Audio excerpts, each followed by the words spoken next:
Hello friend, चलिए आइए कल का जो प्रीपोजिशन का क्लास हुआ था उससे रिलेटेड कुछ बात कर लेते हैं।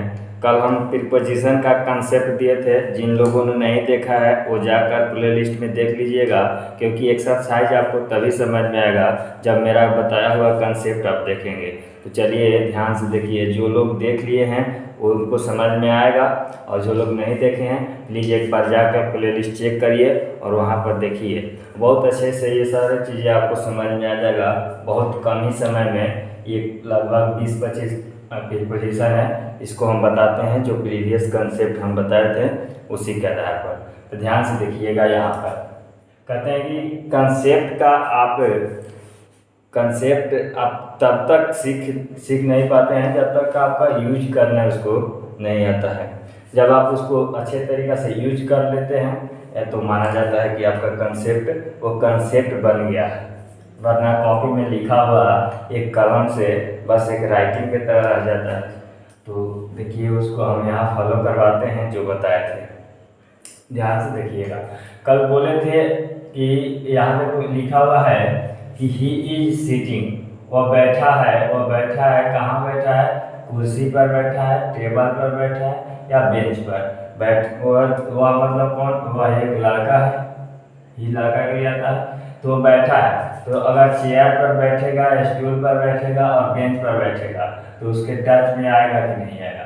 कल का कंसेप्ट में ही बताए थे कि जब कोई वस्तु एक दूसरे के टच में रहता है तो हम क्या करते हैं? बहुत बढ़िया ऑन लगाते हैं सर। आइए फिर हम बात करते हैं। यहाँ एक होता है चेयर, एक होता है आर्म चेयर। आर्म चेयर का मतलब होता है जिसमें वहाँ दोनों हाथ को रखने के लिए दोनों में क्या बनाया जाता है, ऐसा प्रक्रिया जिसमें आप हाथ रख देते हैं। या एक लिखा है यहाँ पर या बेड। कहते हैं कि अगर आर्म चेयर पर आप बैठे हैं तो उसके अंदर आप कंफर्टेबल रूप पे बैठ जाते हैं। तो जब आप कंफर्टेबल रूप में बैठते हैं तो वहाँ लगा देते हैं इन का। जैसे हम एग्जाम्पल दिए थे पेन वाला, उसी के आधार पर इसको सोचिएगा कि चेयर और आर्म चेयर में अंतर क्या है। तो आर्म चेयर का मतलब होता है एक ऐसा कुर्सी जिसमें कंफर्टेबल महसूस हो बैठने में, और उसमें इन के तरह वहाँ व्यवहार करने लगता है, तो इसीलिए यहाँ पर इन होगा। आइए आगे बढ़ते हैं कि ही इज सीटिंग, फिर से वह बैठा है कहाँ? ट्री। अब यहाँ देखिए, यहाँ अलग अलग ऑब्जेक्ट है तो अलग अलग उसके अनुसार हम लगा रहे हैं। यहाँ ट्री दिया है तो कोई व्यक्ति बैठेगा तो ऑन लगाएंगे तो ट्री के ऊपर तो नहीं बैठेगा, क्योंकि वो व्यक्ति है सर, बंदर नहीं है। अब अगर इन लगाएंगे तो पेड़ के अंदर, पतई के अंदर बैठेगा, ऐसा भी नहीं है। जब भी कोई व्यक्ति बैठता है तो पेड़ के नीचे बैठता है, क्योंकि उसको कुछ छाया मिल सके। ठीक है, अब यहाँ लिखा हुआ है ही इज सिटिंग, फिर से वो बैठा है कहाँ? शेड ऑफ द ट्री, मतलब कि किसके परछाई? पेड़ के परछाई। तो यहाँ लगा देंगे हम इन। ठीक है, अब आगे आ जाइए। कह रहा है कि द टाइगर, यहाँ लिखा हुआ है कि द टाइगर जंप, कहाँ? ध्यान से देखिएगा यहाँ कि ये डियर, जब टाइगर जो है जंप करता है इसको, हिरन को खाने के लिए या अपना शिकार बनाने के लिए, तो क्या किया? अप करेगा। अप मतलब ऊपर जाना, सॉलिड चीज पर जाएगा तो हो जाएगा ऑन। तो यहाँ क्या हो जाएगा सर? Up on. समझ में आया? चलिए नेक्स्ट देखते हैं। अब यहाँ देखिए कह रहा है कि फिर से वही शेर है, फिर जंप किया, लेकिन अगली बार कहाँ जंप किया सर? वेल मतलब कुआं में। तो जब कुआं में करता है तो हम कहते हैं कि अंदर जा रहा है, तो हो जाएगा इनटू द वेल। फिर देखिए कह रहा है कि ही फेल, वह गिर गया कहाँ? Into the well. कह रहा है कि ट्री आर प्लांटेड, पेड़ लगाया गया कहाँ? तो यहाँ दिया है रोड, तो अब रोड पे लगाएंगे। अगर पेड़ अगर हम सर रोड पे लगा दिए बीच में तो रोड कहाँ रह जाएगा? फिर तो जंगल बन जाएगा। तो हम लगाएंगे लॉन्ग, रोड के पैरेलल हम पेड़ लगाते हैं। जैसे ये हमारा रोड हो गया तो एक इधर पेड़ लगाते हैं और एक इधर पेड़ लगाते हैं। तो जैसे ही ऐसे लगाते हैं तो उसको हम कहते हैं मैथ में ऐसे, अगर ऐसे कोई चीज़ कंडीशन फॉलो हो रहा है तो हम इसको पैरेलल करते हैं, और इसी के लिए एक प्रीपोजिशन आता है एलॉन्ग, जो प्रीवियस वीडियो में हम बता चुके हैं। जो लोग नहीं देखे हैं प्लीज उसको जाकर देख लीजिए। अब आगे आइए, ही वॉक, वह टहला कहाँ? ऑन दी रोड या एलॉन्ग दी रोड। तो यहाँ दो चीज़ हो सकता है, वो हो सकता है कि वह व्यक्ति रोड के बीचों बीच टहल रहा हो तो ऑन होगा, अगर अगर रोड के पैरेलल टहल रहा हो तो क्या होगा, एलॉन्ग होगा। एलॉन्ग दी रोड भी हो सकता है सर, और ऑन दी रोड हो सकता है। अब यहाँ का है काम, अब यहाँ देखिए कम विद मी, मेरे साथ बैठिए, या कम टू मी, मेरे पास बैठिए, ये भी हो सकता है। कम बिसाइड मी, मेरे बगल में बैठिए, ये भी हो सकता है। आपको देखना होगा ऑप्शन के अनुसार कि कौन दिया हुआ है। अगर तीनों देगा तो तीनों को कहेगा कि ऑल ऑफ दोज। अगर कहेगा कि पुट अ ब्लैंकेट, खाली स्थान, ये पोजीशन भरना है, द स्लीपिंग बेबी, वो सोते हुए बेबी पर क्या किया, क्या की, पुट ब्लैंकेट मतलब चादर ओढ़ा दी। तो यहाँ थोड़ा सा इमेज करिएगा कि ये बेबी है, ये बेबी है, यहाँ बना देते हैं,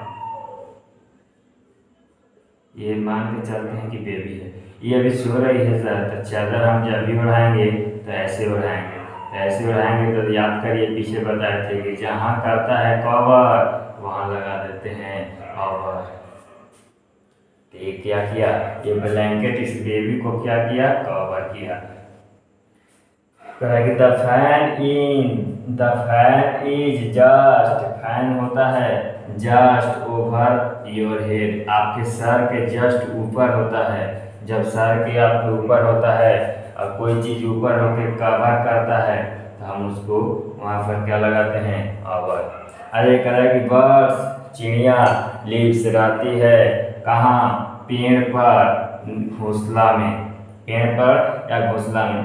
तो यहाँ ये दोनों कोई भी हो सकता है। तो एक बात बताइए, अगर यहाँ हम ऑन लगाएंगे तो यहाँ ऑन का मतलब हो जाएगा ये सर पेड़ हो गया, ध्यान से देखिएगा, ये पेड़ हो गया। तो चिड़िया यहाँ पर अपना घोंसला बनाएगी नहीं, यहाँ नहीं बनाती है, इन में बनाती है, अंदर में घोंसला बनाती है। तो यहाँ ऑन नहीं कहना होगा, सही क्या कहना सही होगा, इन, नहीं कहेंगे ऑन। अब आ जाइए आगे चलते हैं। देखिए ये कह रहा है कि अ ब्रिज वाज बिल्ट, एक ब्रिज को बनाया गया कहाँ, रिवर। तो रिवर जैसे बनाया जाएगा तो ब्रिज बनाते हैं। तो थोड़ा सा यहाँ देखिएगा कि हो गया, पिलर हो गया, ऐसे ब्रिज बनाते हैं। तो देखिए कहीं ये वाला कंसेप्ट तो फॉलो नहीं कर रहा है, बिल्कुल कर रहा है कि ये भी कवर करता है, तो यहाँ लगा देंगे कवर, ठीक है। फिर आगे देखते हैं, कहता है कि अ ब्रिज वाज बिल्ट, फिर से एक ब्रिज बनाया गया, the river joining two village, जो ब्रिज बनाया गया वो दो गांवों को जोड़ता है। तो दो गांवों को कब जोड़ेगा, तो जैसे देखिए यहाँ पर एक ब्रिज बना दिया गया, एक यहाँ गांव है और एक यहाँ गांव है, ठीक है। तो जब एक यहाँ गांव है और एक यहाँ गांव है तो यहाँ पर क्या करना सही हो जाएगा, यहाँ पर कह देंगे हम थ्रू द रिवर। अब यहाँ ओवर नहीं होगा, थ्रू द रिवर, क्योंकि उसके अंदर हम जाके क्या करेंगे, दूसरे गांव में प्रवेश करेंगे। अब आगे देखिए कर रहा है कि द ट्रेन पास करती है द टनल, टनल का मतलब होता है सुरंग। जैसे ये वाला कंसेप्ट याद करिए सर कि इसको सुरंग हम मानते हैं, और इधर से कोई ऑब्जेक्ट जाता है और इधर दिखाई देता है तो हम उसको क्या कहते हैं, थ्रू। तो जो ट्रेन अगर टनल से पार करती है तो थ्रू कहेंगे, ठीक है। और यहाँ कह रहा है कि ही रैन, वो भाग गया घने जंगल में होते हुए अपने गाँव। तो जब घने जंगल में हुआ तो दिखाई दिया सर, नहीं दिया तो कर देगा थ्रू। लेकिन जैसे निकाल के वो जंगल के बाहर आता है और फिर अपने गांव की हो जाता है तो वहाँ कहेंगे क्रॉस, ठीक है। आगे कह रहा है कि ही स्लेप्ट, वह सोया कहाँ, ऑन कार नहीं, इन कार। ऑन कार होगा तो छत पे सोएगा कार का, तो कार लेने का फिर फायदा क्या होगा कि जब छत पे सोएगा। अगर घामा रहा तो फिर बर्बाद हो जाएगा, है ना, ऐसे माइनर पे आके देखिए, ये कह रहा है कि आई केम, वह आया, कैसे, ऑन बस, नहीं सर, बाई बस। हम लोग बचपन से सुनते हैं कि वह आई by bus, by car, by aeroplane, लेकिन जैसे ही कहते हैं कि ही आई कम, क्या, बाई फूड, नहीं, ऑन फूड। यहाँ कहना होगा कि वह आया यानी अपने खुद के पैरों से। जब अपना खुद का पैर सर जमीन पे पड़ता है तो ऑन होता है, और कोई दूसरे माध्यम पे आपका पैर होता है और उस माध्यम का पैर यानी उस माध्यम का जो भी चक्का कहिए वो अगर जमीन पे रहता है तो वहाँ लगता है ऑन। अब आज ये करा कि बर्ड्स, चिड़िया रहती है कहाँ, इन द नेक्स्ट या इन द ट्री, यानी घोंसले में रहती है, ना कि on the tree. On the tree कहिएगा तो हो जाएगा कि पेड़ के ऊपर रहती है। तो इतना अगर समझ में आया तो लाइक करिए और शेयर करिए, सब्सक्राइब करिए दोस्तों के साथ, और बने रहिए अखिलेश सर के साथ। फिर मिलते हैं नेक्स्ट वीडियो में। थैंक्स।